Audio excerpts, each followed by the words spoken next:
नमस्कार दोस्तों, मैं सौरभ आप सबका स्वागत करता हूं अपने यूट्यूब चैनल टॉप क्लासेस में। बहुत ही अच्छी खबर आ रही है कि केंद्रीय मंत्रिमंडल ने कॉमन एलिजिबिलिटी टेस्ट को मान्यता दे दी है। इसके लिए उन्होंने एनआरए एजेंसी का गठन कर दिया है, अर्थात नेशनल रिक्रूटमेंट एजेंसी गठन कर दिया है, जो सीईटी की परीक्षा कराएगा। इसकी क्या उपयोगिता है, इसके क्या परिणाम हो और यह क्या है, सीईटी क्या है, इसकी मैं पूरी जानकारी आपको इस वीडियो में दूंगा, इसलिए आप वीडियो को अंत तक जरूर देखें। वीडियो शुरू करने से पहले अगर आपने चैनल को सब्सक्राइब ना किया हो तो चैनल को सब्सक्राइब, वीडियो को लाइक तथा शेयर करें। राइट हैंड पे जो बेल आइकन है उसे जरूर दबाएं ताकि हमारी लेटेस्ट अपडेट आप तक पहुंचती रहे। चलिए वीडियो शुरू करते हैं। केंद्र सरकार ने एनआरए का गठन इसलिए किया है जो भी भर्तियां होती है उसमें पारदर्शिता बनाई जा सके और आसान जीवन हो सके। एनआरए ने वर्ष में 2 बार सीईटी कराने का घोषणा की, जो मतलब पहले अगर जो सीईटी होगी वह वर्ष में कितनी 2 बार होगी। सीईटी की घोषणा इसलिए की गई है ताकि जो भी एजेंसीज अपनी अपनी परीक्षाएं कराती थी, हर एजेंसी अपनी अलग अलग परीक्षाएं, जिसके लिए बच्चों को अधिक पैसा देना पड़ता था और उनका टाइम भी वेस्ट होता था, जिससे लगभग 2.5 करोड़ छात्रों को यह राहत मिलेगी कि वह एक ही बार में सीईटी की परीक्षाएं दें और वह आगे के लिए प्रोग्रेस करें। इसका जो सीईटी का जो मेन वो है, जो अलग अलग परीक्षाएं प्रीलिम्स होते थे, इसको प्रीलिम्स के लिए ही बनाया गया है। मतलब सीईटी जो है वो किस लिए है, प्रीलिम्स के लिए है। अगर एक बार आप सीईटी की परीक्षा दे सकते हैं तो एजेंसी अपने आधार पे अगर उसको टायर 2 कराना है तो वह इसके अनुसार टायर 2 ले सकती है। इसको मेरिट के आधार पर राज्य सरकार या फिर जो भी एजेंसी अगला टायर लेना चाहते हैं उसके आधार इसको कर सकते हैं।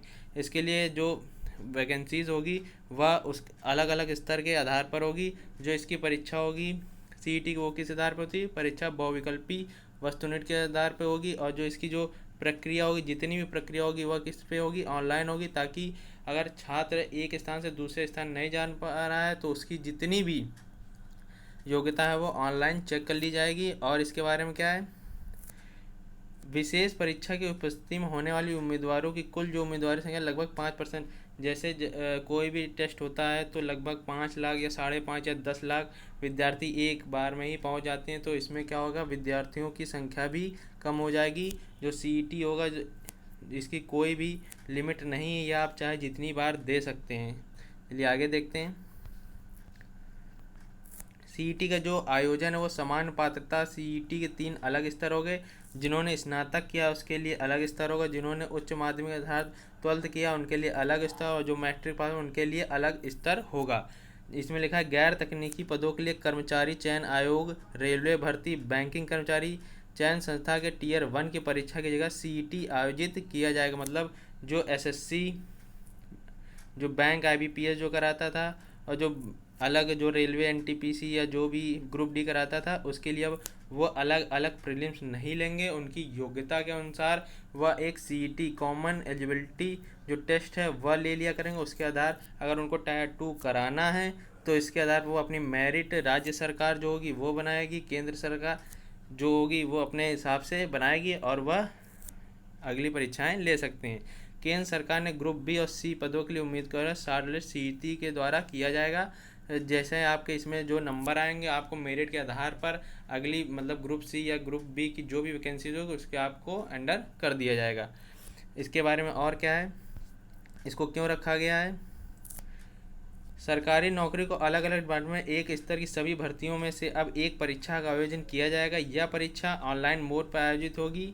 इसमें अभी आरआरबी, आईबीपीएस, एसएससी आदि भर्ती अलग अलग परीक्षाएं होती थी, उसकी जगह एक ही परीक्षा आयोजन होगा। इस परीक्षा का आयोजन नेशनल रिक्रूटमेंट एजेंसी अर्थात एनआरए कराएगी। नेशनल रिक्रूटमेंट एजेंसी सीईटी परीक्षा का आयोजन वर्ष में 1 या 2 बार करा पाएगी। सीईटी आयोजन के प्रत्येक जिले में प्रशिक्षण केंद्र विशेष रूप से एस्पिरेशन जिलों में खोले जाएंगे, जिससे उम्मीदवारों को परीक्षा के लिए बहुत दूर जाना नहीं पड़ता। जैसे कोई भी परीक्षा होती था आपको 200, 400, 500, 900 किलोमीटर इतनी दूर भेज दिया जाता था, अब उसकी आवश्यकता नहीं पड़ेगी। आपका जहाँ भी परीक्षा केंद्र होगा, जहाँ से आपने भरा होगा, आसपास ही आपको परीक्षा केंद्र दे दिया जाएगा। उसके लिए 12th और 10th तथा स्नातक उत्तीर्ण के लिए अलग अलग सीईटी परीक्षा का आयोजन किया जाएगा।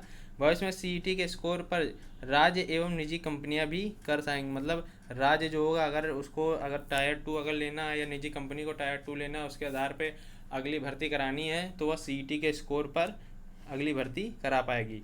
नेशनल रिक्रूटमेंट एजेंसी एक संस्था है देश में होने वाली नॉन गैजेट बैंकों व क्लर्क के पदों समेत अन्य कई संस्थाओं में होने वाली भर्तियों के लिए अब एक परीक्षा कॉमन एलिजिबिलिटी टेस्ट होगा। कॉमन एलिजिबिलिटी जो टेस्ट होगा वो कौन कराएगा? वह एनआरए के द्वारा ही कराया जाएगा।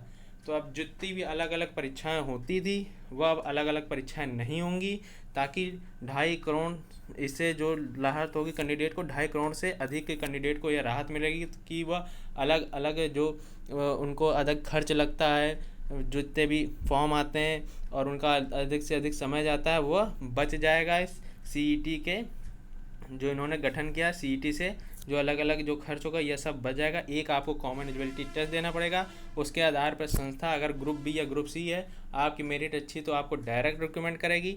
अगर जो नेशनल एजेंसी अलग से टायर 2 लेना चाहती है तो वो सीईटी के आधार पर आपका टायर 2 लेगी, उसके आधार पर आपकी भर्ती कराई जाएगी। इसके जैसे और आगे अपडेट आती है मैं आपको अपडेट करता रहूँगा। आप चैनल पर बने रहें। धन्यवाद।